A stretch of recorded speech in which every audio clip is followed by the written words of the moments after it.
करणारे पडद्याच्या मागून एकनाथ शिंदे असेल, ओमराजे निंबाळकर असेल, राणा पाटील असेल, तुम्हाला गाड्या घोड्या पाण्याच्या बॉटला वडापाव भाकऱ्या चटणी चादरी पुरवणारी पडद्यामागची लोक त्यांचा राजीनामा मागितला का भाडखाऊ? तुझ्या बुडात म्हणे काय की पडद्याच्या पाठीमागून एकनाथ शिंदे साहेब असतील, ओमराजे निंबाळकर साहेब असतील किंवा राणा दादा असतील, यांनी तुम्हाला पडद्याच्या पाठीमागून जेव्हा आपण म्हणजे आमचा मराठा समाज जेव्हा उपोषणाला गेला तेव्हा पडद्याच्या पाठीमागून पाण्याच्या बाटल्या पुरवल्या, भाकरी चटणी वडापाव लोणचे जेवढं काय आहे ते पुरवलं. तर बाई तुझ्या बुडाचा मुळवेद एवढा का उठला ग मराठा समाजाला त्यांनी पुरवलं म्हणून? तू तर नाही ना पुरवलेलं. आणि तुझ्या मनानं काय मग आमचा मराठा समाज तिथं उपाशी मरू द्यायचा होता का गे नासके? तुला का झोंबायला एवढं? ओमदादानी पुरवलं. आणि ओमदादा हे लोकप्रिय नेते ही फक्त तिथं भाकरी पुरवल्या म्हणून नाही, तर आत्ता सुद्धा जेव्हा शेतकऱ्यावर संकट आलं आणि एक कुटुंब पुरामध्ये अडकलं तर स्वतःची जीवाची पर्वा नाही करता दाव्याला झाडाच्या सहाय्याने तिथवर पोहोचवून त्या कुटुंबाला पुरातून बाहेर काढलं. म्हणून ते लोकप्रिय नेते आहेत, वेळोवेळी संकटात धावून येणारे नेते आहेत बरं का.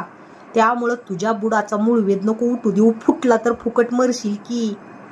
आणि राहिला प्रश्न की पडद्याच्या मागून ओमदादांनी किंवा एकनाथ साहेबांनी किंवा राणा दादांनी भाकरी मिरचूचा ठ्याचा पाण्याच्या बाटल्या पुरवल्या का नाही हे काय जाऊ दे सोड, पण खरे पुरवणारे जे आमचे काही मराठा समाजाचे किंवा 18 पगड जातीचे लोक जे आंदोलनात येऊ शकले नव्हते ती गावाकडे होते ना, तर घरागणीस 550 150 10 20 अशा काही भाकरी करून गावोगावून प्रत्येक गावातून भाकरी चटणी ही पुरवल्या.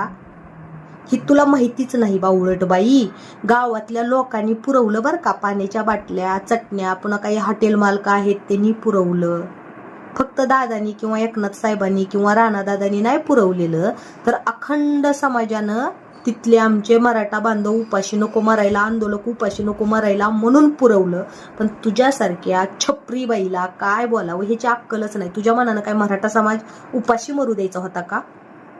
बरं पुरवलं, ओमदादानं पुरवलं, राणादादानं पुरवलं किंवा एकनाथ साहेबांनी पुरवलं पडद्याच्या आडून. तुझ्या बुडाला कुठं आग लागली?